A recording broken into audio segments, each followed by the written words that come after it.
do you see as the significance of this visit? Well, Kim, the significance really is that the Queen is coming here for the Commonwealth Heads of Government meeting. I must tell you right here and now that I am a Republican, and I'm sorry that she's here as the Queen of Australia. I think that should have been put to one side, and she just concentrated on being head of the Commonwealth, because really that's what the visit is all about. But I agree with Malcolm Turnbull and Kevin Rudd. We must show her absolute respect, whether you're a Republican, a monarchist or an anarchist or whatever you are. The Queen has done a remarkable job, and she's 85. I'm surprised she even made this visit. But you know, we must respect her for what she is, a very hard-working, dedicated woman. Well, Barry Everingham, as a declared Republican, as you say, are you surprised that there doesn't appear to be much momentum anymore for a republic? Is it simply because it's failed once and, you know, as our reporter Latika Burke just mentioned, while the reign of Queen Elizabeth II is still current, it's probably not an issue that's going to be revisited?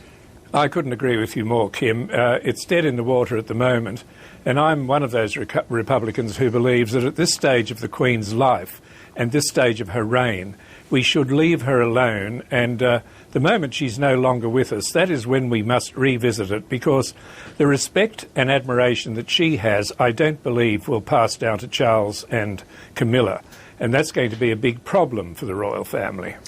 Barry Everingham, there was a story today in the Wall Street Journal online which said that the Queen is competing with Lady Gaga and Oprah as the biggest celebrity to visit Australia in the past year, that her fame outweighs her political relevance in a country where she is still officially the head of state. What are your thoughts? Well, I've always believed in the last 20 years that the behaviour of the young royals has turned them into celebrities, and this is where the royal family is falling apart.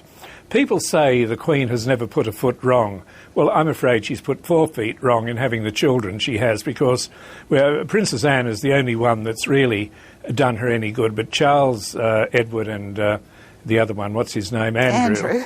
You know, well, what about William and Kate? I mean, are they going to revitalise the monarchy? No, I don't think so. William and Kate are, you know, a gorgeous couple, and they're going to have gorgeous children.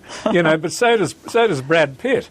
You know, that wedding was the most remarkable piece of theatre I've seen in years. But you know, it was the wedding of 2 celebrities. And you know, as for the crowds, your reporter in Canberra said it all when she said, you know, there was a lottery for the tickets. These days, 2 men and a dog turn out to see the members of the royal family when they come here. You know, not 200, 300,000 people who jammed the streets of Sydney in 1954 when she came on her first visit. The Queen is going to attend. She'll open the Commonwealth Heads of Government meeting in Perth next week. Now, the Commonwealth is a pretty unusual group of nations, countries spanning 6 continents.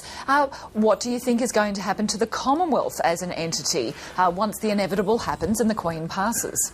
Well, I don't have a magic ball to look into for that one, because the Commonwealth is the Queen's baby. You know, as she said in that earlier speech we were listening to, ever since 1952 she's been head of the Commonwealth, and she has a great regard for it, and she feels it does some good.